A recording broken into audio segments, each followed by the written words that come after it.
Bonjour à vous tous, chers membres de l'Association TEL de la région de Québec. J'espère que vous allez tous très bien. Alou Paclac en direct du bureau sur Grande Allée.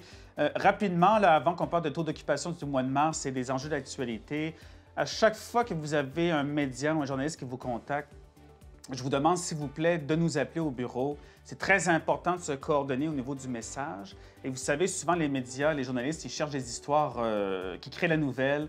Donc, par exemple, vendredi dernier, ils voulaient absolument dire que ça allait mal à Québec à cause du manque de neige, de la météo. Donc, j'ai réussi un peu à changer le message, faire en sorte de dire aux touristes, non, venez à Québec, ça se passe bien. Donc, voyez-vous, là, c'est très rapide que le message peut être négatif, peut avoir un impact sur l'ensemble de vos opérations et de vos affaires. Donc, s'il vous plaît, lorsque les médias vous contactent, très important, lancez-moi un appel, faites-moi un appel, on en discute ensemble, on partage un peu notre vision, puis ça ne peut qu'être bon pour l'ensemble du secteur.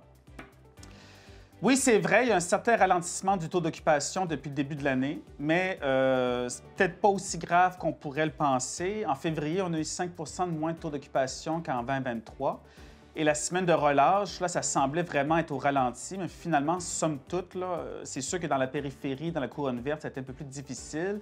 Mais lorsqu'on regarde le taux d'occupation général pour l'ensemble de la destination, donc la semaine de relâche, là, du 2 au 9 mars, on a eu un taux d'occupation de 66 %. C'est 4 de moins que le taux d'occupation qu'on a eu en 2023, qui était de 70 %. Et on se loge encore une fois la troisième destination au Canada pour la semaine de relâche. Même chose que même chose que l'année dernière en 2023. Donc oui, c'est vrai, il y a un ralentissement depuis le début de l'année, dû surtout à la météo ainsi qu'au ralentissement de l'économie en général dans plusieurs pays dans le monde. Donc, même si l'inflation tend à réduire, à être plus sous contrôle, on sent quand même que les ménages, en général, ont moins d'argent à dépenser dans les voyages. Puis, on le voit à Québec. En termes d'enjeux et d'actualité, très rapidement, vous allez recevoir bientôt, si ce n'est pas déjà le cas, notre fameux sondage qui porte sur la main-d'œuvre. Nous, on est là pour prochainement, cet été, lancer des projets porteurs pour vous aider à pallier à la pénurie de main-d'œuvre qui est généralisée dans plusieurs cas à travers la destination dans les entreprises touristiques. Donc, s'il vous plaît, très important, répondez à ce sondage-là. Nous avons absolument besoin d'avoir une bonne cartographie des problèmes de main-d'œuvre dans la destination pour être à même ensuite de déployer des projets qui vont vraiment répondre aux différentes problématiques que vous vivez. Donc, merci de vouloir prendre le temps de répondre à ce sondage d'approximativement 10 minutes. Également, vous allez recevoir toujours par courriel, dans quelques semaines, notre nouveau rapport mensuel statistique maison. Donc, comme vous le savez, là, ça fait quelques fois que je vous en parle, soit par écrit ou par vidéo. On renouvelle, on bonifie, on a revu de fond en comble notre rapport mensuel maison.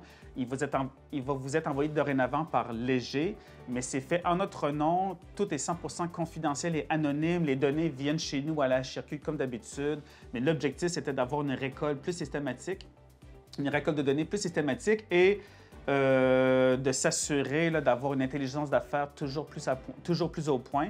Donc, soyez pas surpris. Puis si vous avez des questions, n'hésitez pas à nous contacter. Samuel, qui s'occupe du dossier ici, va se faire un grand plaisir de répondre à vos questions, parce que vous allez voir quand même, le questionnaire a changé à plusieurs égards. Donc, nouveau rapport mensuel maison que vous allez recevoir par courriel, puis merci de bien y participer comme d'habitude.